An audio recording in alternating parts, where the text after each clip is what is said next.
ବେତ ଗଛ।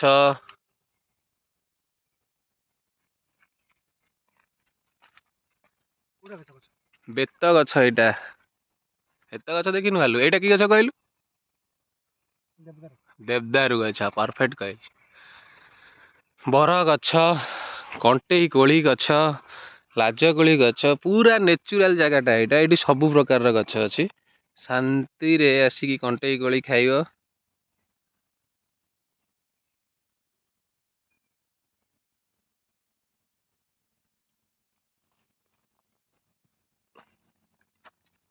ବେତ ଗୋଟେ ଆନୁ। ବେତ କଣ ହୁଏ ନା କଣ? ବେତଟା କଟା ହେଇଛି, ତଳ ବେତଟା।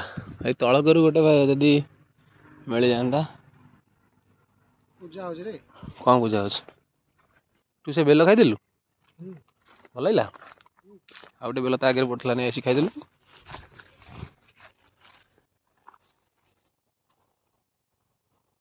ଗୋଟେ କାଠି ଆଣିଥିଲେ କିନ୍ତୁ ବେତ ଗୋଟେ ନେଇଥାନ୍ତେ।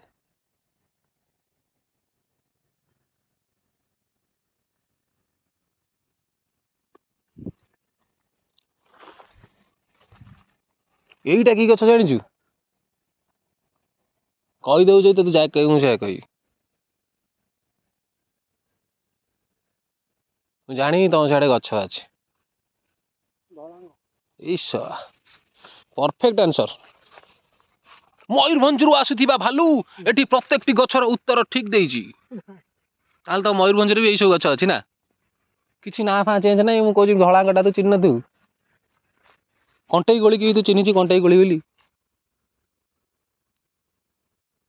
ହଉ ଏଇଟା କି ଗଛ କହ? ଏଇଟା କି ଗଛ କହ? ଏଇ ଗଛଟା ମତେ ଲାଗୁଛି ତୁ କହିପାରିବୁନି। ସେଇ ଯୋଉ ଗଛରା କି ଆଉ ଟାଇପ ରହିଛି।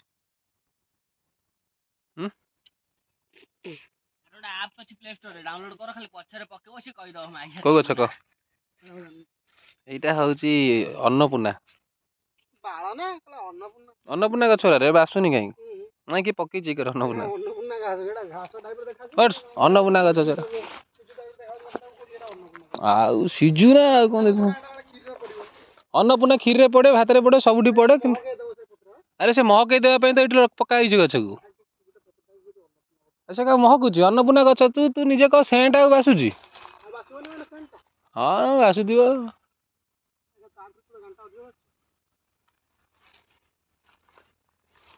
ଯେମିତି ତୋର ଥରକରେ ଛୁଆ ହେଇଯାଇଥିଲା ତ, ତୁ ସେଇଭଳିଆ କଥା କହୁଛୁ ଆଉ। ଏଇଠିକି ଆଉ ଗୋଟେ ଜିନିଷ ଦେଖିକି କହିବୁ ଆଇଲୁ। ଏଇଟା କଣ୍ଡମ ଜରି ନା ସଫଲ ଜରି କହିଲୁ ଦେଖିଆ?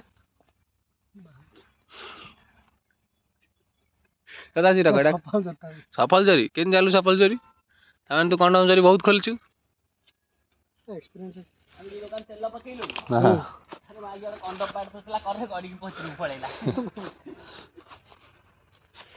ଭିତରା କଷି ଅଛି।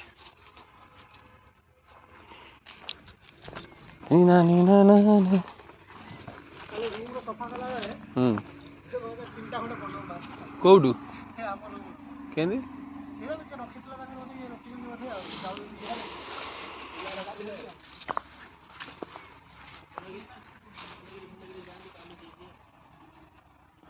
ମଣିଷ ନୁହେଁ, ଦାନବ ଗୁରା ଏଗୁରା ସବୁ।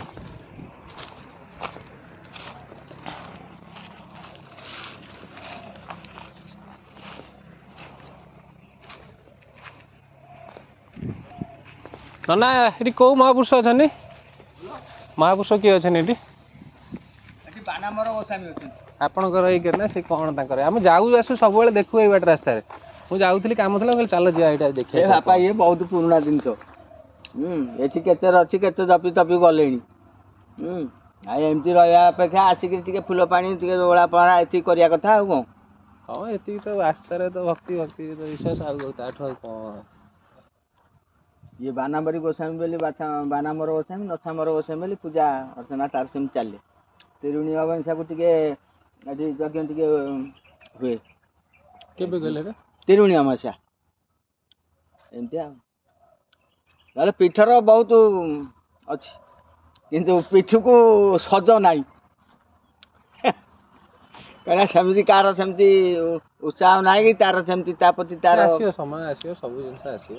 ତେଣୁ ସେଇ ସମୟକୁ ସବୁ ଅପେକ୍ଷା କରାଯାଇଛି। ଏମିତି ସବୁ ଟୁକୁରା ଟୁକୁରି ଚାଲିଛି ଯାହା ଯେମିତି ଚାଲିଛି ଆଉ ଏଇ ହିସାବରେ ଚାଲିଛି। ହେଲେ ଆର ଜାଗାଟା ଭଲ ହେଇଛି ବହୁତ ବଢିଆ ହେଇଛି କିନ୍ତୁ ଜାଗା ମାନେ ଇଏ ହେଉଛି ଆମର ପ୍ରଥମ ସ୍ଥାନ ତିରୁବଣୀ ଘାଟର ମାନେ ଏଇଠୁ ହେଉଛି ତଳୁ ଉପରେ ଆଉ କିଛି ନାହିଁ। ଏଠି ବାନାମ୍ବର ଗୋସାଇଁ ସେଠି ସିଦ୍ଧିକାନ୍ତି ସେଠି ଗଲା ଏମିତି ନାଗି ନାଗି ନେମାଳ ଯାକେ ଚାଲିଛି। କିନ୍ତୁ ଏଇ ହେଉଛି ତିରୁବଣୀ ଧାର ଏଇଠି ହେଉଛି ମୁହଁ ଏଇଠୁ ଆରମ୍ଭ।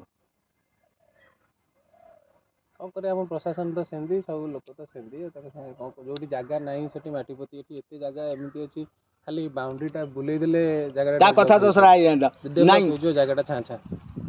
ଗରିବ ନ ରହିଲେ ବା ଦେଖେଇ ହବନି କିଛି। ତେଣୁ ଇଏ ଏମିତି ନ ରହିଲେ କିଛି ଦେଖେଇ ହବନି। ଏବେ ଦେଖେଇକିରି ଆଣିଥିଲେ କିଛି ପଇସା ଯେ ସିଏ ସବୁ ଗଲା। କାହିଁକିନା ଆର ଯୋଉ ଯନ୍ତ୍ରଖଣ୍ଡ କାହା ପାଖରେ ନାହିଁ ତାରି ପାଖରେ ହିଁ ଅଛି। ଆନାର ଯୋଉ ଡକୁମେଣ୍ଟଟା ଇଏ ତାରି ପାଖରେ ହିଁ ଅଛି। ସେଥିରେ ଆଉ କେହି ନାହାନ୍ତି କି ତାକୁ କେହି ନେଇକି କୋଉଠି ବନ୍ଧା ବନ୍ଧା ପକେଇ ପାରୁନାହାନ୍ତି କିଛି କୋଉଠି କରିପାରୁନାହାନ୍ତି। ଆଉ ମାଗି ମୁଗି ଦେଲା ବେଳକୁ ଥରେ ଦୁଇ ଥର ଦେଲା ବେଳକୁ ସେ ଯାହା ହେବେ ଆଉ। ତେଣୁ ଯାଇ ଯେମିତି ସେ ତାର ଚଲେଇଛି। ଯିଏ ବସିଛି ସେ ତାର ହଁ ସେ ପ୍ରଭୁଙ୍କ ଆଶୀର୍ବାଦରୁ ଠିକ ଠାକ ଚାଲିଛି କିଛି କେତେବେଳେ ଇଏ ନାହିଁ। ନହେଲେ ଏ ପଡ଼ିଆ ସବୁ ବୋଝେଇ ଯାଆନ୍ତି ଲୋକ। ଏଥିରେ କ'ଣ କମ୍ ପଇସାକୁ ଇଏ କରନ୍ତି। ଭୋଜି ଫୋଜି ଆଗେ ଆମେ ପିଲାବେଳେ ଛୋଟ ଛୋଟ ଥିଲୁ ବିଭାନ ପତ୍ର ଆଣୁଥିଲୁ। ଏ ପୋଲ ନଥିଲା ବାରଗୁଡ଼ିଆ ଲକ୍କୁ ସାଡ଼େ ଖଇରା ଲକ୍ ମଝିରେ ଡଙ୍ଗା ପକେଇ ଆଣିକି ଏକର ସେକର କରୁଥିଲୁ ଯାତ୍ରା ଟିକେ ହେଇପାରୁଥିଲା। କିନ୍ତୁ ବର୍ତ୍ତମାନ ଏସବୁ ଏତେ ସୁବିଧା ଥାଇ କିଛି ହେଇପାରୁନି। ଖାଲି କ'ଣ ଏମିତି ଯାଇ ଯେମିତି କିଛି ମଗା ସୁଗା କରି କରିବା କଥା। ଇଏ ଗୋଟିଏ ଧାନ ସେ ତାଙ୍କରି ସଫା ସେ ବାନାମ୍ବର ଗଛ ଇଏ ନଥାମ୍ବର ଗଛ ଇଏ ଏଇ ମୂଳେ ଏଠି ତିରୁବଣୀଙ୍କ ଆଶ୍ରମ ସେ ଆଗରେ ଇଏ ଅଧାହାଡ଼ ଜଙ୍ଗଲ ଭିତରେ ସମସ୍ତେ ରହିଛନ୍ତି। ଆର କିମ୍ବଦନ୍ତୀ ବହୁତ ଅଛି। ସିଏ କେବେ ବାହାର କରିବ କ'ଣ କରିବ ସିଏ ଜାଣିଛି। ସେ ମୁଣ୍ଡ ସବୁ ଏମିତି ଚାଲିଛି ପୁରା ଇଏ। ଏଠି ସ୍ଥାପନ କିଏ କରିଥିଲେ? ସେ ମୂଳ ଯୋଉ କିମ୍ବଦନ୍ତୀ ଚକଡ଼ା ନଗାଣ ସିଏ ଯାହା ପାଖରେ ଥିଲା ସେ ଲୋକ ନାହିଁ କି ସିଏ ଆଉ ଅସ୍ତ୍ର ମିଳିଲାନି। ତା ପ୍ରଥମ ଆବିର୍ଭାବ କୋଉଠୁ କେହି କହିପାରୁନାହାନ୍ତି। ଆଉ ଖାଲି କହୁଛନ୍ତି ଯେ ଯେତେବେଳେ ଏଇ ଡଙ୍ଗା ଫଙ୍ଗା ଚାଲୁଥିଲା ଯେତେବେଳେ ନୃସିଂହ ଠାକୁର ଆମର ଯିଏ ଅଛନ୍ତି ବୈଜନ୍ତୀ ପୂର୍ବ ସେ ଯେତେବେଳେ ଡଙ୍ଗାରେ ଆସିଲେ କିନ୍ତୁ ଏଇଠି ଆସିକି ଗୋଟେ ରହିଥିଲେ। ଏଠି ରହିବା ପରେ ସେଠୁ କଚ୍ଛ ପଡ଼ିଲା। କଚ୍ଛ ପଡ଼ିଲା ବେଳେ ଇଏ ହେଇଗଲା ପଶ୍ଚିମ ଗଛ ଏଇ ଜାଗାରେ ଅଛନ୍ତି ଏଇଟା ପଶ୍ଚିମ ଗଛ ପୂର୍ବ ଗଛ ମଧ୍ୟ ଗଛ କଚ୍ଛ ଭିତରେ ପୂର୍ବ ଗଛଙ୍କର ସ୍ଥାନ ପାଇଲା ଠାକୁରଙ୍କର। ଠାକୁର ସେଠି ଗଲେ ଏ ଠାକୁର ଏଠି ରହିଛନ୍ତି। ଇଏ ତ ଏଠି ରହିଛନ୍ତି ଆଉ କ'ଣ ଅଛନ୍ତି ଠାକୁର ଯେବେ ତାଙ୍କ ଜାଗାଟା ବହୁତ ଭଲ ହେଇଛି। ଆଗେ ତିରୁବଣୀ ଅମାବାସ୍ୟା ଦିନ ବୁଡ଼ ପକଉଥିଲେ ମାଇପେ ମର୍ଦ ସବୁ ଆଉଥିଲେ। ସେ ସବୁ ଜିନିଷ ଆସ୍ତେ ଆସ୍ତେ ଲୋପ ଏବେ ଦିନକୁ ଦିନ ହେଲାଣି ସୁଇମିଂ ପୁଲ ହେଲାଣି ଘରେ ସାୱାର ଟପ୍ ହେଲାଣି ସେ ଏସବୁ ଜିନିଷରେ ଆଉ କରିବାକୁ ଟିକେ କଷ୍ଟକର ହଉଛି। ଏମିତି ହେଇ ଚାଲିଛି ଆଉ।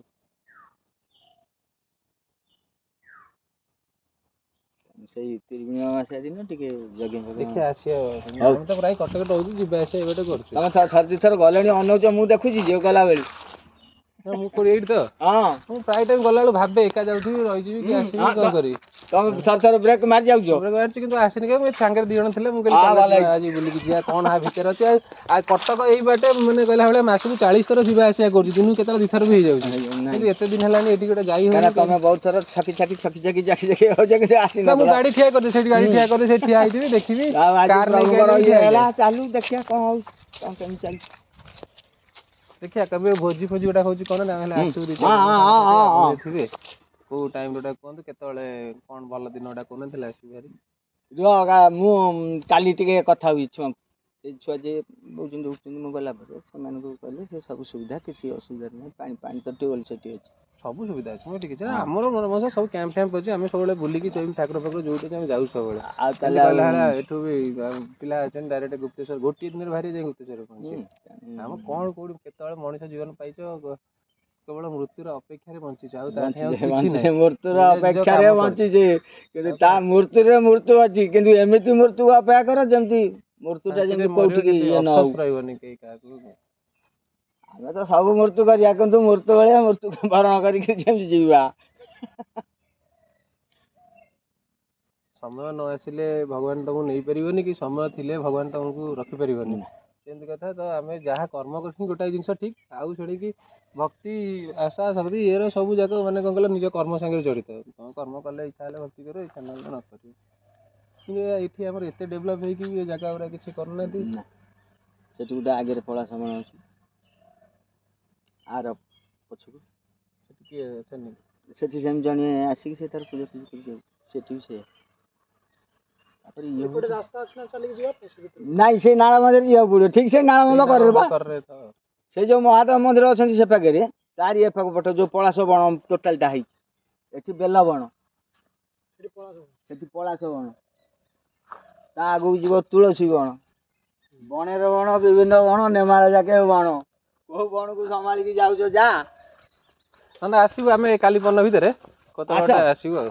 ନୀତି କ'ଣ ନା ଠାକୁରଙ୍କର ଅଛି? ଏଇ ଅରୁଆ ଡାଲମା ଯିଏ କରୁଛନ୍ତି ଖାଉଛନ୍ତି। ହଉ ହେଲା, ଆମେ ସବୁ ଧରି ଧରିକି ଏକାଥରେ ବାହାରିକି ଆସିଛୁ। ତମେ ତ ଥିବ 10ଟା ଯାଏଁ ପ୍ରାୟ ବୋଧେ ହଁ ତ ହଁ ରହୁଛ। ହଁ 10ଟା ଯାଏଁ ମୁଁ ରହିବି। ଆସିବା ଗୋଟା କୋଉଦିନ ହଁ ତମେ କାଲି ପରଦିନକୁ ଯୋଉ ଦିନ ଆଉ ବରାଦ କରିକି ଆସୁଛ ଆସ। ଏଇ ସାଲେପୁରରେ ସାଙ୍ଗ ହେରିକା ସବୁ ଲେକ୍ଚର ଅଛନ୍ତି, ତାଙ୍କୁ ହୁଁ। କହି ଭଲ ହେଇଛି ଭୋଜି ଫୋଜି ବସିକି ଠାକୁରଙ୍କ କତିରେ ଆଉ ଅରୁଆ ଭାତ ଡାଲମା ଛଡା ନହେଲେ ଆଉ କିଛି ଖାଇବାକୁ ଇଚ୍ଛା ହବନି। ନାଇଁ ଆଉ ତ ନାହିଁ ସଂସାରରେ ତା ପାଇଁ କିଛି। ଆଉ କ'ଣ ଚିକେନ ମଟର କରୁଛନ୍ତି? ଚିକେନ ମଟନ ନାଇଁ ଖୁବ ହୁସିଆରି। ନହେଲେ ବାପା ଦେଖିଛି ଥବ କରେଇଥିବ ନଈରେ ପଡିଥିବ ତମେ ଘରକୁ ଯାଉଥିବ। ମାନେ ଚିକେନ ମଟନ ଇଏରେ ଯଦି ଟିକେ ବେଥଡ ଲାଭଛି ସେ ଏମିତି ଜନ୍ତୁ ତା ଭିତରେ ଅଛନ୍ତି, ତମେ ଗୋଡଉଥିବ ଘରକୁ ଯା। ଘରକୁ ତ ପଳେଇବ ତା ପର କି 2 ଦିନ ପରେ ଆସି ନବ ଆଉ। ଜିନିଷ ପତ୍ର ସବୁ ଥୁଆ ହେଇଥିବ। ଏମିତି ବହୁତ ନାହାନ୍ତି ଗଲେଣି। ପିଲା କରୁନାହାନ୍ତି କ'ଣ ଏଇ କରିବା। ସେଇ ଖଣ୍ଡିକ ପଠା କରୁଥିଲେ, ଚାଷ କରୁଥିଲେ, କଖାରୁ ଫଖାରୁ କରି ରାତିରେ ଫିଷ୍ଟ କରିକିରି ଯାହା ମାଂସ ଖାଇକି ଇଏ କଲେ ଆଉ। ଏମିତି ମାଡ଼ ହେଲା ସେ ସେଇ ଦିନଠୁ ପଡିଆ ବଇଲା ଆଉ କେହି ତା ଭିତରକୁ ପଶିବା କଥା ନାହିଁ। ନାହିଁ ସବୁ ଜିନିଷ ଅଛି ବା ନାହିଁ କାହିଁ। ଆଗୁଆ ମହାପୁରୁଷ ଅଚ୍ୟୁତ ନେଇଥିଲେ ଅଷ୍ଟମକୁ ଯଦି ଭାବ ବିନୋଦ ତେଣୁ ଭାବ ଅଛି ତ ବାପା ସବୁ ଅଛି, ଭାବ ନାହିଁ ତ ସବୁ ଅଭାବରେ ପରିଣତ ହବ। ତେଣୁ ତମେ କୋଉଦିନ ଆସ, ଚାଲ ବୁଲା ଚାଲିଯିବା ସିଆଡେ ଯିବା। ଆସିଲେ ଇଏ କରିବା ଆଉ। ଆସିବା ନା କୋଉଦିନ ହଁ ଗୋଟେ। ହଁ ହଁ ଆସ। ଆସିବା ଯିବା ପାଇଁ କ'ଣ ଏଠିକି ମନା ହେଇଛି? ନା ମନା ନାହିଁ ଯେ ମୁଁ ଏତେ ଭିତରୁ ଖାଲି ଦେଖିଥିଲି କିଛି ତା ଭିତରେ କ'ଣ ଅଛି କ'ଣ ନାହିଁ। ତାପରେ ବାବା ଅଛନ୍ତି, ଗୋଟେ ଜାଗାଟା ଭଲ ଲାଗୁଛି। ତାପରେ ଆମର ବି ମୋ ଦାଦା ହଉଛି ନିଶନ ବ୍ଲକ ଚେୟାରମ୍ୟାନ ଗିରୀଶ